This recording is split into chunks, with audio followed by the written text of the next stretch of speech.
One of the biggest misconceptions about yoga is that it's goalless and that it's all about just feeling stretchy in your body. If you go back to the old yoga text in the Yoga Sutra, there is something called tapas that's extremely important to the practice. And if you actually go back through history, that is what most yogis were practicing, some form of asceticism or tapas. Tapas means discipline, passion, zeal, vigor. And modern yogis, there's people today, right now in 2020, who are practicing tapas as their primary form of yoga in India. And you can look up the guy who's got his arm up overhead and he's had it there his whole life and he's never let his arm down and it's atrophied. And it's a demonstration of his willpower, his discipline, his commitment, his follow through, and keeping his word. And there's a great interview with him where he talks about how he wants to be a model. And like someone asked him, why does he do this? Well, it's to show people what's possible. It's to show people that we can overcome our perceived limitations. And he talks about how after a while, he stopped feeling it, right? At first, it was really painful, and he's had times where it's very painful, and now it's just nothing, and there's no feeling into it. And he just keeps his arm up like that all year for his whole life now. He's kept it up. So you can look up people like that, or the guy who doesn't eat, and he's been studied a couple of times by different scientists, and his tapas is going and looking at the sun every day, and he says that's where he gets his nourishment, and it creates this sort of nectar that comes out the back of his throat, and that's all the nourishment he needs. And he doesn't eat, doesn't go to the bathroom. He's been in different studies where scientists watched him for several days, and they report that they did not see him go to the bathroom or eat anything. So this is forms of tapas. Now, in modern day yoga, we might think of this as doing boat pose for 5 minutes, which I actually was in a competition once in one of my teacher trainings. And it was me and a couple other young guys, and this older yogi has been practicing for 30 years who did not look like somebody you would think that dude's got strong abs. But he beat us both by far. And me and this other young guy did pretty well in this pose, holding boat pose for several minutes, low boat pose, so it's even more challenging. And we made it a couple minutes, but he made it 5 minutes, and they just stopped the clock because he could have kept going. And that's an example of tapas. Again, it wasn't a muscular effort. It's a spiritual, energetic strength and discipline and force that we can cultivate. And it's not about just doing a bunch of challenging yoga postures. It's not necessarily about keeping your arm up overhead, because if you're watching this, that's probably not the path that you've gone in this life, and maybe that's not something you're appealing to. But you do want to be able to follow through on what you say you're going to do. You do want to have discipline, self-control, willpower. If you're going to change your diet, you want to be able to follow through with that and not slip back. So I'm going to present here 10 yogic ways that you can build your self-discipline and willpower, or tapas. So number one is moving towards challenges. So this is one of the key teachings of all Eastern philosophy, is we can either move towards something that we want or away from things we don't want. There's this craving for good, aversion of bad. And every time that we get locked into that craving and aversion, the cycle of pleasure and pain, avoidance and sort of desire, that is going to attach us to our ego and craving, and it's sort of a bottomless pit that we can keep going down. As you've probably experienced, if you think you really want this possession and you get that possession, then that desire is just gone, and now it's quickly moved on to something else. Now you want this other possession over there. So that craving never ends, and that aversion can never end either, as we're seeing very well in 2020 with the amount of fear that comes up around different things to do with the lockdown. One day it's this fear, next day it's that fear, and the media is constantly focused on what you need to avoid. So it's not the best place to go to practice yogic practices, because it's going to constantly be telling you what to be afraid of and what to avoid. So the yogi is one who is no longer affected by the pairs of opposites. In fact, when we face challenges and there's obstacles in our lives and things that are in our way, maybe pushing us to grow, maybe there's a conflict in relationship, maybe there's something you're trying to do in your career or your personal goals, and then there's some obstacle that comes in the way. The yogic approach is to lean into it, to have the difficult conversations, to take the necessary actions to move in the direction that you feel called towards, of the second concept here is following your dharma. So it's getting clear in what's true for you, what's in alignment for you, where do I feel called, who do I feel called to become, and how can I move in that direction with one small step today. And inevitably, you'll take a small step, and then some obstacle will come up. And maybe it's you want to start a new diet to feel better in your body, but then somebody brings you a bunch of cookies as a gift. So how do you engage with that? Do you just lose all willpower and just throw it off? Do you avoid it?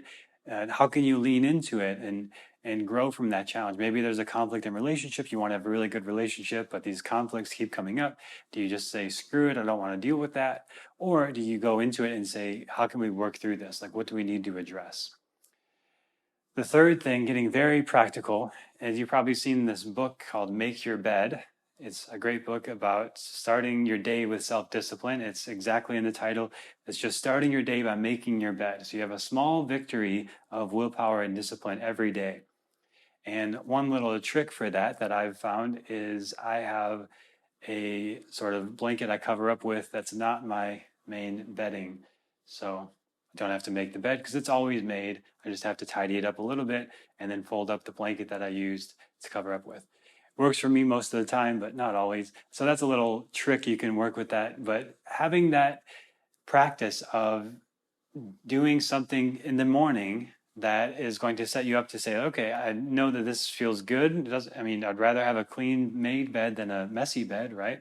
It's going to help me feel a little clearer and a little more energized to start the day.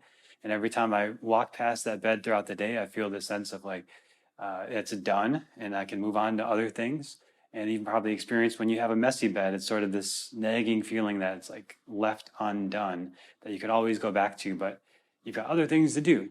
So that's where it goes to our fourth suggestion here is having a morning routine of some sort. So get up, make your bed, and then have something you do every morning consistently that you know nourishes you.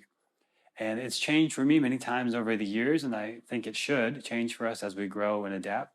I'm not going to have the same morning routine as a toddler or a school kid or a teenager or an adult, and the same thing in different phases of life as an adult. So right now, currently, I get up, I take a shower, go to the gym, come home, and start working. And then that's my morning routine. So it's pretty consistent, and I get excited for it every night before bed. And every step of the way, there's little sort of rewards of working out and then having my post-workout smoothie and my pre-workout drink and getting to do my work and getting to interact with my students. So whatever it is for you that you know is important, like those things are all very high priority. And if I ended the day without doing any of those things, I would feel very disappointed, right? And I also do some minor stretching in the morning, but I do more in the evening. But this is just the morning routine is the best place to start if you want to build discipline.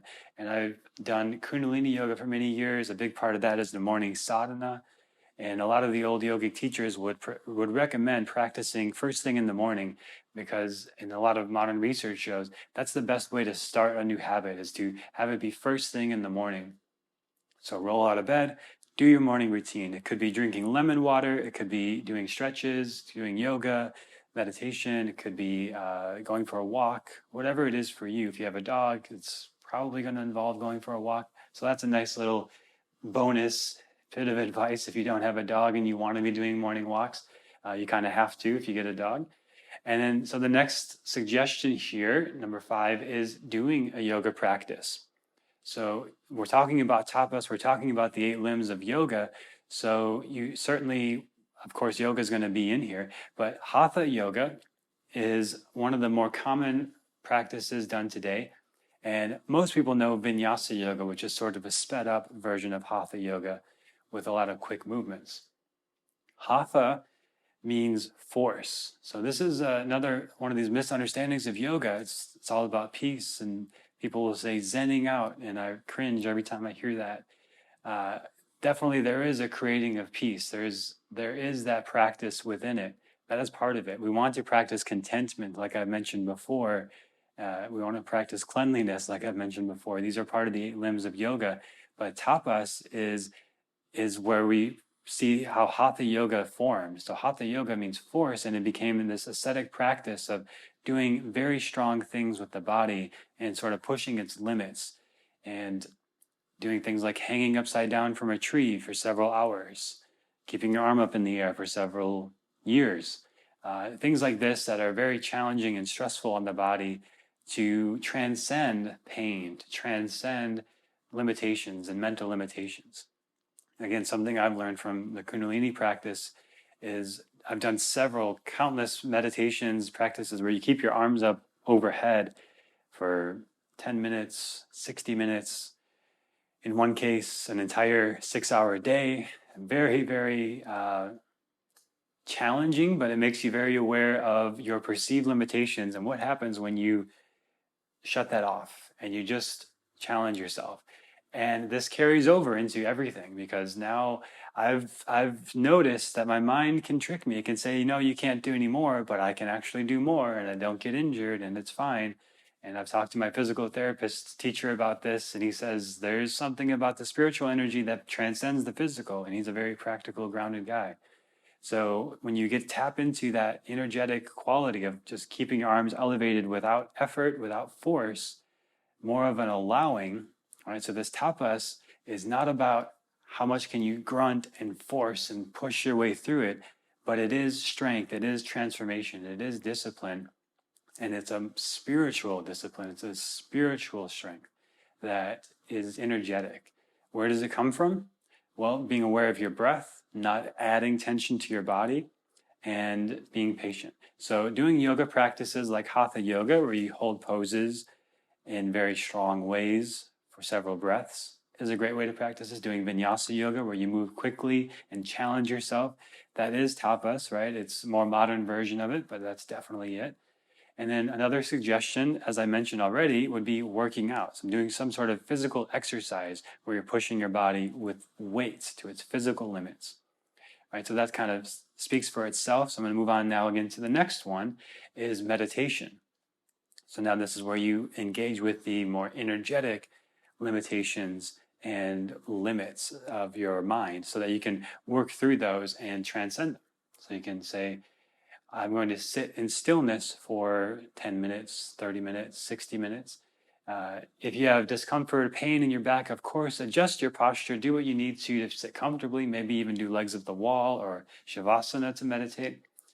But I would strongly encourage you to meet those limitations and challenges and see what's on the other side. That's one of the best ways to practice tapas, to build your willpower, to build your discipline and self-discipline. And I've done meditation retreats, and the 10-day Vipassana retreat's a great example of this, where for 10 days, I sat for about 10 hours each day, doing nothing but meditating. It's very repetitive, very monotonous, but it didn't really get boring. It was an enlightening experience to show how much my mind could get hooked on different things and how much aversion was still within me.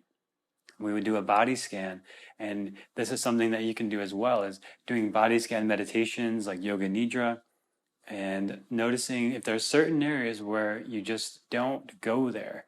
Every time we would do the body scan and get to my stomach, I would just check out. So it'd be an hour-long meditation, spend like 20 minutes scanning my whole body. I feel everything, get to my stomach, and then I'm just gone. Like I'm thinking about everything else and remembering old songs, stories, experiences, and then the hour is done, and I'm like, what happened? Right? So that was the first 6 days of my Vipassana retreat. And then on the 7th day, I was finally broke through that resistance and aversion. 7 days of 10-hour meditation. I finally broke through that aversion and felt my stomach. And I had digestive issues for years before this. And I had done everything you could think of to try to work with it. And things did help, but it kept coming back. Since then, it has significantly decreased. Other things have definitely helped, but it's a non-issue at this point. And I contribute a lot of it to that experience of being with that resistance and getting through it in meditation. So body scan meditation like Vipassana, and noticing where you check out and persistently coming back to it. I'm going to feel this body part. I'm going to see what's there. And in my stomach, there's so much incredible research on the vagal nerve and how trauma affects our digestion and our bodies freeze up. And I had a lot of that in my childhood that was worked through. It brought to the surface, and I was able to work through it over the coming months after that experience, I had a really powerful experience in a men's group for a whole nother topic. But I got to tap into the power, the tapas that was in my stomach that was unexpressed, and express it. So that can be a powerful experience for you in a way to practice this.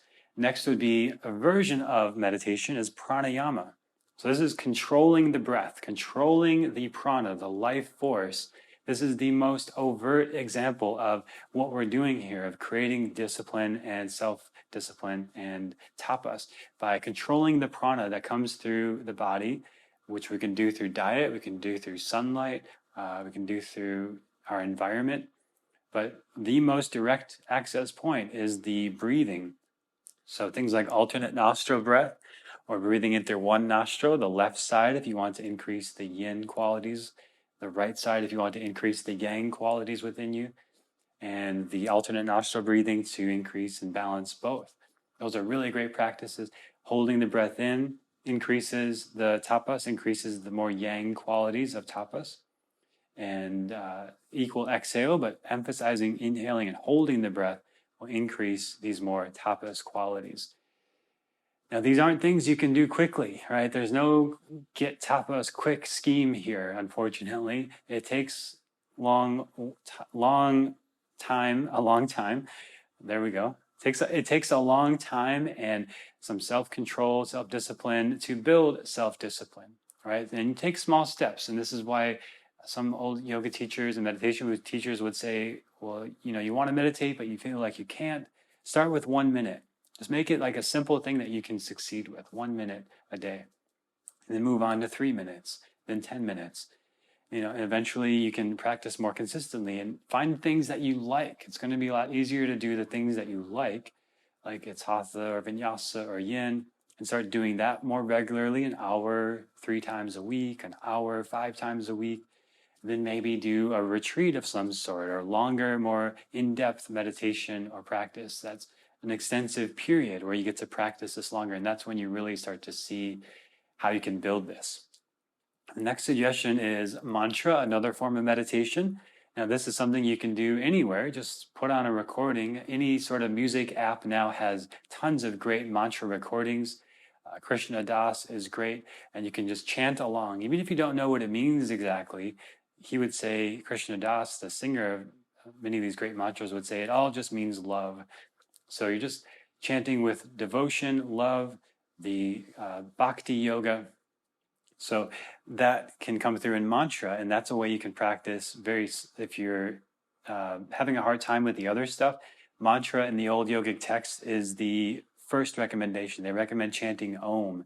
If you could do nothing else, if everything else is just like, nah, it doesn't resonate, that's too much, don't want to do it.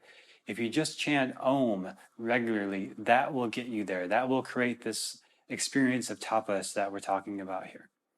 The next suggestion is doing some sort of selfless service, seva. And as Gandhi would say, if you want to find yourself, lose yourself in service to others. So you can get out of your head, get out of your own fears and worries, and I'm not disciplined, I can't do that. Just go help somebody. And it could be in your work, but a great way to experience this really is to do something that has zero direct benefit to you. It's not going to increase your income. You're not going to get any points for it. It's not going to be on social media. You're just doing it to serve other people who need help. That is an incredible way to increase self-discipline and tapas. The reward in that is incredible. If you haven't done it yet, I recommend looking up some local food shelters, food banks, homeless shelters. These places could almost always need help. Or if you have a specific skill that you can volunteer and help someone else with or mentor someone else with, that is a way to practice seva or selfless service as well. So those are my suggestions here of how you can begin to increase your self-discipline, your willpower, the tapas that creates transformation. So we get to the other side of saying, I can't do this, I can't do it. Oh, wow, I'm doing it. Wow, I can actually do it. So you kind of trick your mind into going beyond its perceived limitations. In one respect, maybe it's making your bed, maybe it's doing yoga, maybe it's meditating. And then it translates into other areas of Maybe you're struggling with your finances or relationships, but you can get the making the bed thing down. You can do the mantra for 5 minutes a day. And then it's going to start to carry over. We're like, wait a minute, I've overcome my perceived limitations. I am more disciplined than I thought. It's not so hard to say no to the cookies. It's not as hard to have the difficult conversation with my partner anymore. And of course, we have contentment as well. This is the 8 limbs of yoga path. So before tapas is contentment. So we're not saying like Gary V and all this stuff, like you need to hustle harder and push and push and push. And if you're not working 23 hours a day, you're not doing enough, right? That's all coming from a scarcity mentality, a fear-based mentality of not enough. We know that we are enough. And when we take these actions, it's from that place of knowing that we're enough and that we can take one small step in alignment with our path. And it might look like massive steps. It might look like a lot of action some days, but inevitably, in every single case of everybody that I've engaged with and studied and experienced myself, there will be a time where you need to rest too. And yoga is that built in, where there are times where you need to rest and recharge and recenter and find your contentment again and know that you're doing enough. And then you can come back and again apply the tapas of pushing yourself a little bit more, going beyond your comfort zone. And that comfort zone just keeps expanding over time. And before you know it, who you are now is a long stretch from who you were a year ago or 5 years ago. And I can definitely say that's the case for me as I continue to learn and practice this tapas with small little commitments step by step. I hope this helped you get some ideas for how you can build your own self-discipline and willpower. And as BKS Iyengar would say, discipline is the ultimate freedom. We think it's bondage, but it's not bondage. Not having discipline is bondage. When we have discipline, we know where to direct our energy. We can harness energy. The root chakra is all about building energy, and we can collect it and build it in direction that we want to go. Our foundation, our roots. And then when we take action, the third chakra, we can move forward with discipline, willpower, and commitment and follow through on the things that we say we're going to do. And ultimately come into our heart and serve others. So if you found this helpful, please leave a comment below, like and subscribe so you can be notified when new videos like this come out. And if you're listening on the podcast, please subscribe and leave a review in Apple Podcasts. Thank you for listening, and I hope you have a great rest of your day.